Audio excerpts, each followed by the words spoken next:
Hey, welcome back. I'm going to be doing another video, and this one here is going to be sort of a tutorial on how I do my flayed flesh on all of my Night Lords. I've done this video before, but I didn't like how it turned out, and I just never got back to it. I did mean to do, I meant to do that. I don't know what happened. Just got busy with family and stuff, and I think also after I had done it, I was out of models at the time that needed this work. So I'm just going to go through really quickly the steps I take, and they're pretty simple. The first one is getting a mix. I'm just shaking up some contrast on the side because that's where this starts. Like most of my painting these days, it starts with contrast, but in this case here, contrast just kind of works best for what I'm doing. So everything is in white. That's, well, not everything is going to get painted this time, but a good start of the things that I'm going to be painting, because white is a really nice color to work with. This is dead white from, is it Vallejo? Yeah, Vallejo Game Air Dead White. It's a really nice color, and it goes on basically anything within 2 coats usually, maybe 3. It's a nice, like I said, very nice color. And the first thing I'm going to put onto it is a mix of Dark Oath Flesh and Vulpus Pink. I want to get the look of the flesh that has been already peeled off. It's raw and bloody, but it's still flesh. So what I do is, as you would expect, I just pull it across.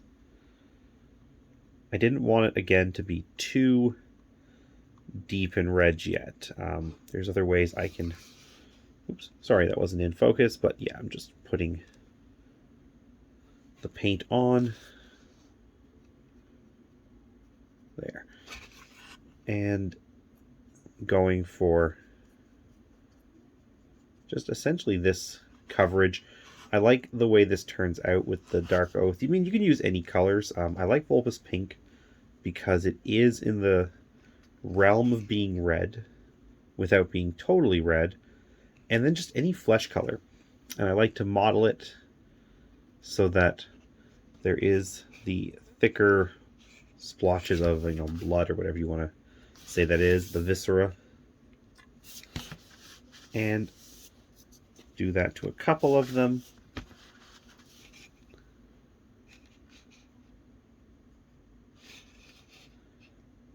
Oops.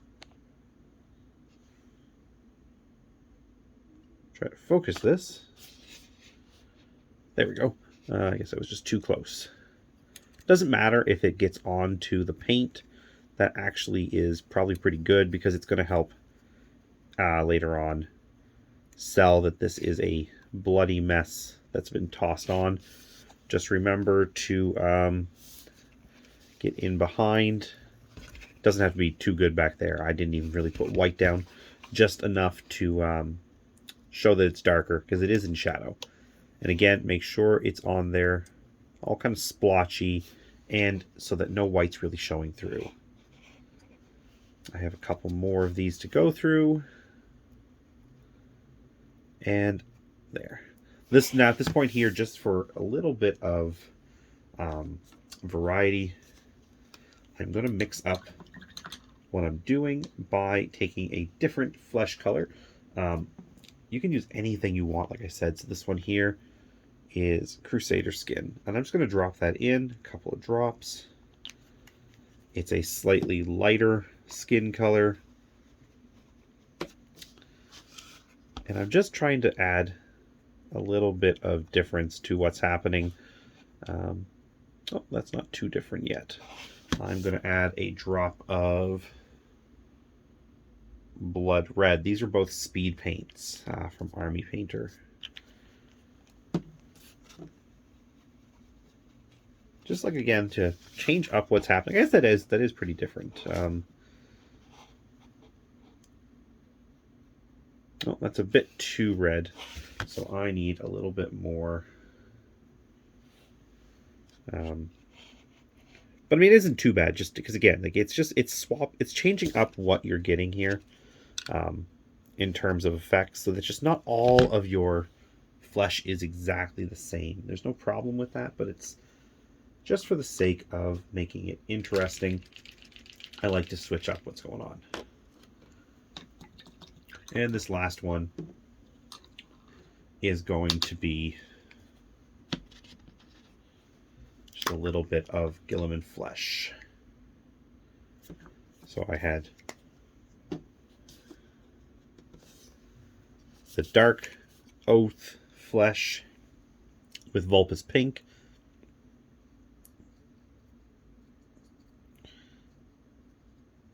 Then I had a little bit of Crusader flesh thrown in there. Then a little bit of blood red. Remember, you want to get this nice and thick, because nice and thick leaves no white showing through, which is not going to help us. Mix it up in the back there so that the layered effect I have going on is a little bit all over the place. And yeah, I've got all my little sections of skin. I didn't do any on the back. I mean, I could have, maybe I should have, but I really wanted to focus on the front. Now, this does leave, unfortunately, some waste. I try not to waste my paints, but it's not too much. And at the end of the day, I can always get some more on there before I'm done. So there's not necessarily going to be waste. I may find that there's somewhere that I missed or that just needs a little bit more. And while we're waiting for it to dry, I do like this also, the Pallid Bone from Speed Paint. Just drop it in my little blister shell that I had kicking around. And I'm just going to get this guy here who has had the unfortunate luck to be tacked on, at least like his torso and his pelvis. And yeah, you just, again, with the color of the Leviathan itself so dark with the blues I use, I'm not super concerned about it hitting it. A little bit of a wash after will fix that up. So yeah, I really like the way this one looks. I think it leaves a nice color. Once it dries, it looks really good. I've used a mix of this and Skeleton Horde throughout this and my Vampire Counts army. Okay. So now that that's... Oops, I missed a spot on here. So yeah, go through and just make sure you didn't miss anything. And when you did, you just find it and you dab it in where necessary. And we're just going to pause here and come back when this is all dry and ready for the next step. Okay, we're back, and now we are going to move on to the next step, and that's going to involve using these two washes, Druchii, however you say it, Violet, and Caroburg Crimson.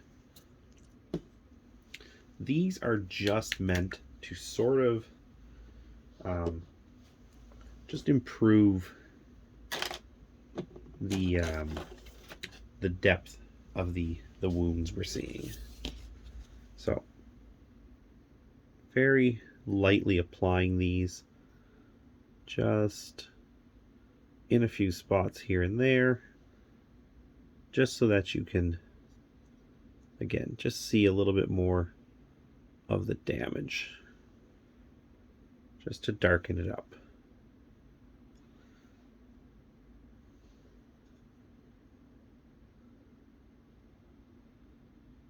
And it's just going in a few spots. Again, you're not using too much of this stuff.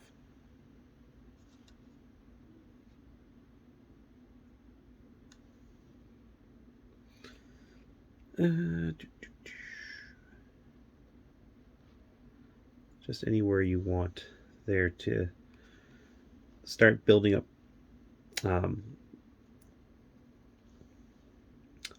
soft tissue damage, basically. I like to do it along edges and any place that it has really creased. And I don't do it everywhere because, especially the red. The red is really the least important of these two. It just does show up a little tiny bit as we go into this.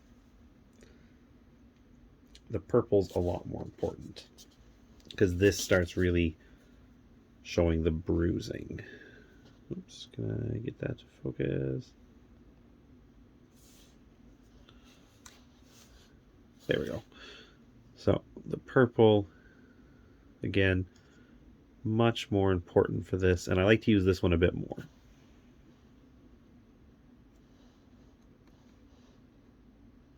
Get a little bit on my cheapo palette.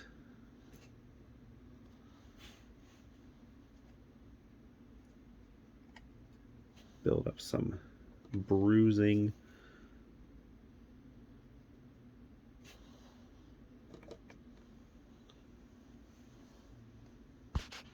Hey, welcome back. And I had to not restart, but cut the video there. I was having some issues and it was cutting in and out, so there might be a little bit of a jar there as I did have to move things around.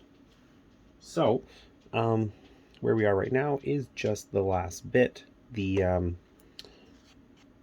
red and purples are on there, and they'll still get one more go at the end, but I do like to get them on a little bit first just so they show through. So at this point here, all you're going to do is do a little bit of a dry brushing, and I'm using Cadian Flesh Tone. So I just need to prepare my brush, make sure it's the way I want, a little bit less paint. There we go. So I just pick out the spots that I want this, and I start covering it. The more layers you add, the thicker the skin. I like to have it showing through in a few spots.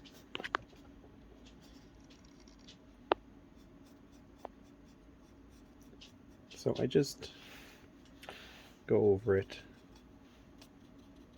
here and there, and for a couple of them,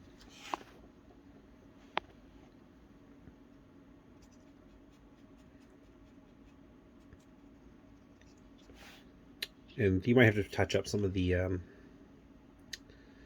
armor at the end, but that's really quick. And one thing I'm going to do is I'm going to mix some Dark Oath contrast into this Cadian Flesh Tone, just to get a slightly darker skin tone as well, just again to break it all up. You can leave some of this also blank, not blank, but like raw. I don't know what the term would be. It's kind of gross sounding saying raw, but you know, kind of is exactly what's happening.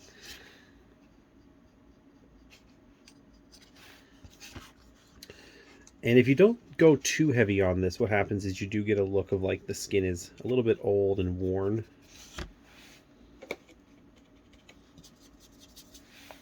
And I also like to sometimes jab it on. I want it showing through in some places.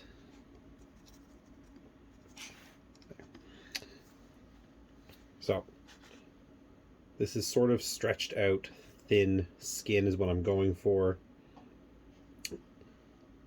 Oops, I missed the whole side of this guy.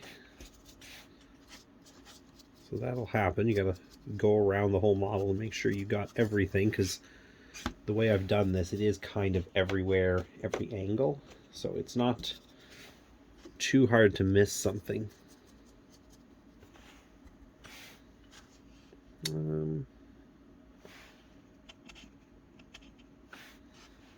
Yeah, it's pretty good.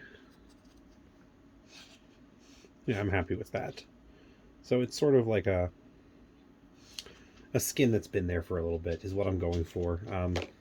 I've done fresh stuff on some of them. For example, this guy, because he was an old contemptor, I didn't want to put a lot of effort into him, and this was more about just getting him tabletop ready. And so I left it the way it was. If you prefer that, that's fine too. I just, again, for him, it was more about practicality of, it wasn't something I was going to be fielding a ton, and I just wanted to get him painted because it was a fast paint job. Just clean the brush out. And I am going to go back over this now with the purple, because the purple does leave that nice bruising color and suggestion. Come on. Get a little more on there. We don't want too much, so I should actually get rid of some of that. And this is only going to go into folds, creases, edges, anywhere where the flesh would have been, you know, more abused.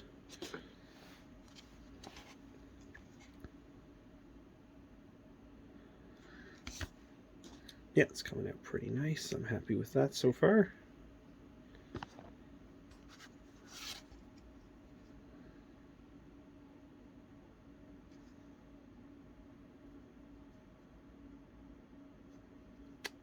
All right.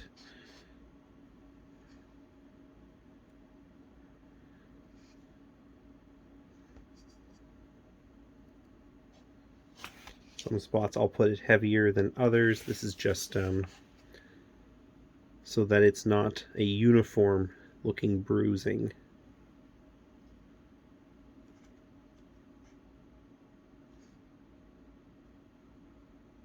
Just trying to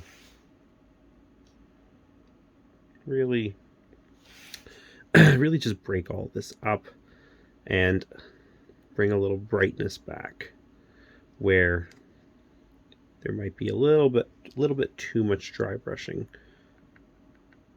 Then it's covering up the details of the gore underneath a bit much. But the idea was basically to have the gore just sort of suggested underneath. A little bit thick on that spot.